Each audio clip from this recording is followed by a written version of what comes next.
Hello and welcome to another episode of Monster Hunter hunting, I suppose. Me and Justin are now going to be taking on a Nargacuga in the old swamp.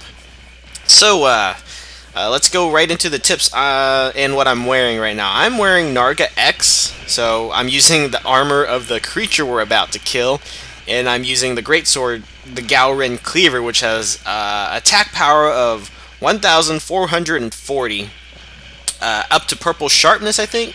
No, okay, just white, and no slots. I think there is no negative. Yeah, there is no negative affinity on it either.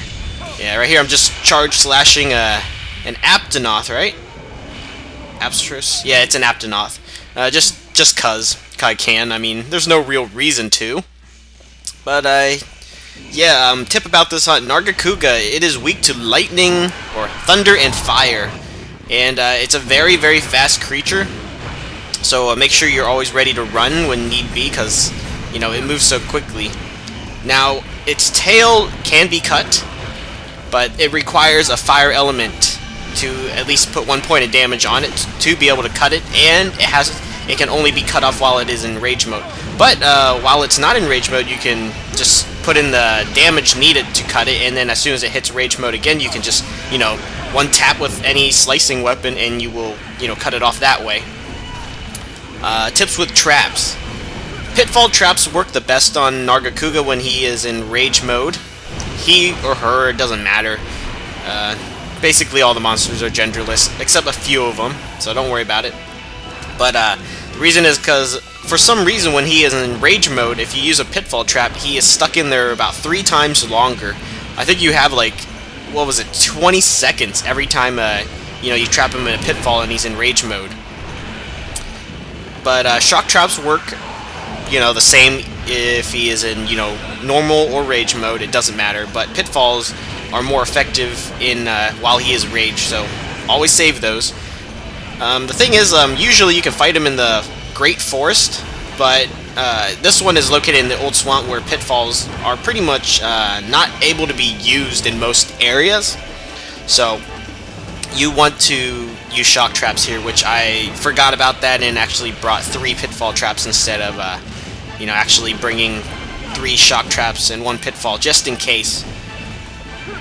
So as you can see, we're just running around trying to get our hits in. He is very, very fast, but if you know the moments of invincibility, like using the right frames to get him, you can actually easily roll through his tail swipes and his wing slashes that he does towards you. So I got lucky there, got a nice stagger out of it, and you know, always right after it, either roll and sheath your weapon or guard, depending on if you have a shield or, you know, with a giant greatsword you can just block with the whole giant sword. And that's about all the tips I can really give. There's nothing else about Nargacuga that's incredibly insane. You can stagger the Nargacuga if he goes in the prowl stance, like he's ready to do the jumping attacks, and you throw a sonic bomb. Right at that instant, he will fall over. So that is another good thing you can do. Let's see. Other than that, sonic bombs will put him automatically in rage if he's not already in rage already.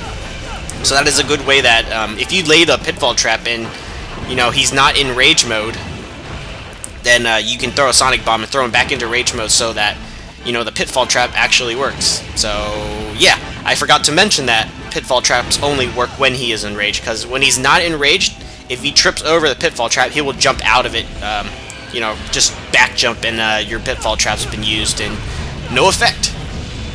So we got a nice shock trap here. We just want to pound him on his face, try to do as much damage, because I believe his weak point is his face, and he's back into rage mode already. What other tips? What other tips? Be careful about using any sort of bombs on him, because they behave as sonic bombs. So just be prepared for him to go back into rage if you do blow up bombs near his face, because, you know, they're loud enough to, you know, cause a sonic boom. Not much else. Fire element is usually the preferred element to use against him, but you can use thunder. It's almost as good, but not as good. But it's better than no elemental at all, so always take that into consideration.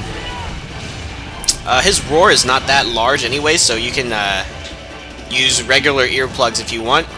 But, you know, for me, I usually have high-grade earplugs, but right now this armor does not have any sort of earplugs. So he ran away into another swamp area where you can't use a pitfall anyways, so that's a real shame. And this is a G rank one if I haven't mentioned that already. But the thing is, like, when you fight him solo, it always takes longer. I mean, I average maybe 20 minutes depending on if it goes well, and if it doesn't, usually 30 minutes. Now with 2 people, I average about 10 to 15 minute hunts. Just with 2 people, but 3, that is ridiculous. You can knock it down to like, what was it, 10 or 8 minutes and you're done, because once you get them in that pitfall trap, everyone can drink like a power pill for a massive increase in damage. Oh yeah, watch out for that attack. That is one of the most powerful attacks he's got. In G rank, and when he's in rage, it can sometimes, you know, one hit kill you, even at full health, so be very, very wary when he does like a quick roar and he jumps up in the air. I got hit there. I don't know how. I mean, the attack was already finished, but I guess like if it still looks like it's there, then I guess it doesn't. It's still there. Just how it is. I mean, the hitboxes in this game aren't the most forgiving. So we're trying to get rid of the Centaur. Make sure you try to get rid of these little mob creatures, because any one of them could cause you to be open and pretty much killed. So be very, very careful. So we want to get rid of the Centaurs. Centaurs and Hermitars are some of the worst creatures when it comes to being annoying. But, you know, the one that tops it all is the damn Volfango all the time. So as you can see, his tail is scarred, because we've already done enough damage, and Justin has already put the fire element needed on the tail. So that all that's left is to do enough damage to cut it.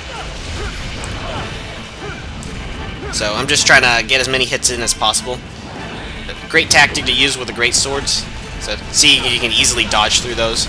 I don't even need the evade +2 that this set offers to do that, but it's there. What else was I saying? I mean, the great sword tactic's always good for one hit or the hit and run attacks. As in, you know, your unsheathing attack does about, I think, 48% damage compared to, you know, maybe the longsword, which does like 28. So that's a major increase in, like, considering the power of the greatsword. Then it's really worth it to do it. And we're just trying to flash him because I think we need an opening to like sharpen or eat. So I dodged past that only with the help of evade +2. Otherwise, I probably would have gotten hit. So there we go, we chopped off the tail of the Nargacuga, and its attack range is reduced a little bit, but not totally. Uh-oh, I think it's running. Nope, roaring. I wish I had those earplugs still. As you can see, the pitfall's X'd out because we can't use it in this area. I mean, it's not solid enough of ground to actually be able to do anything with it. What else? Oh yeah, other tips about like the game. You know, bombs. Bombs use gunpowder, but the thing is with them, they don't work if you know, the land's raining. So that's a little thing you got to be wary of. I've brought bombs on quests where it's raining. It's like crap. Now I've wasted room, and you know, you need space in your inventory to carve your carves afterwards. So then. Usually I end up tossing them, and like it's been a wasted bomb anyways. What are you gonna do? I mean, nothing else because it's wet. You know, gunpowder can't light. Oh yeah, that little tail swinging attack where he throws spikes at you. It's all right. It's pretty easy to dodge as long as you keep moving, like either farther or closer to him, because he only picks one range and like fires all of them, and then the farther you are, the more spread out they become anyways. So it's not that difficult to avoid. So we're just moving on to the next area to take out Nargacuga. I believe this is a dry area where we can actually finally lay... Yes, we can finally lay our pitfall. So now we can finally put those to good use and end this quest pretty quickly now. So there's our first pitfall. and right into it. So drink my power pill to get that massive increase. And with great swords, you usually have enough time for 3 full great sword charges. So very, very good damage. And afterwards, once he jumps up, I think it's like either attack and roll once and then charge up your great sword again. You can get him on the way down. A nice little thing you can do with Nargacuga is also, once he's up there, if you know which way he was facing, you can also flash bomb him and leave him open for another attack. So that is always cool. So very easy to dodge past his tail swipe now. I mean, just outside of his range, but even though, you know, I've fought him so many times now that it is quite easy to actually, you know, do what you need to do.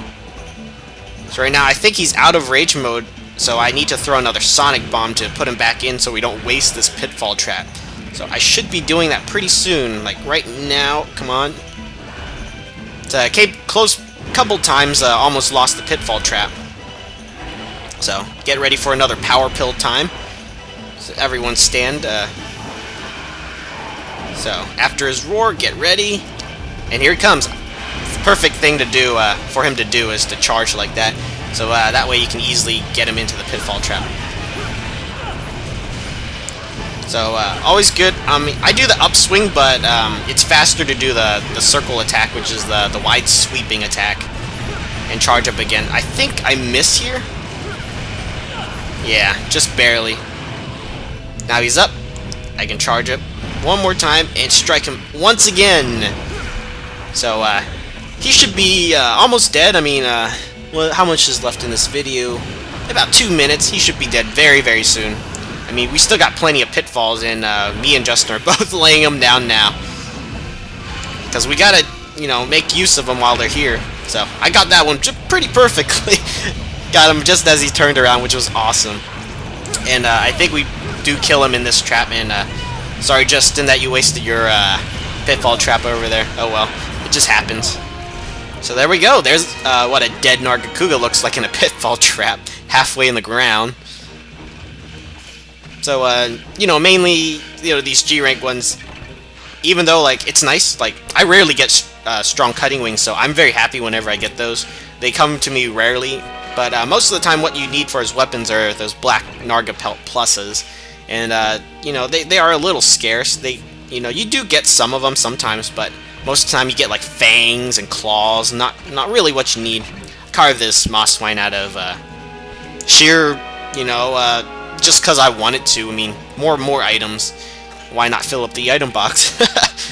So, that concludes the end of this hunt. So, thank you for watching the G-Rank hunt with Nargacuga, and I'll see you next time where I forget what I take on, but you know, you'll know when I you know, release a new video. So, you know, thank you for watching. I'll see you all next time.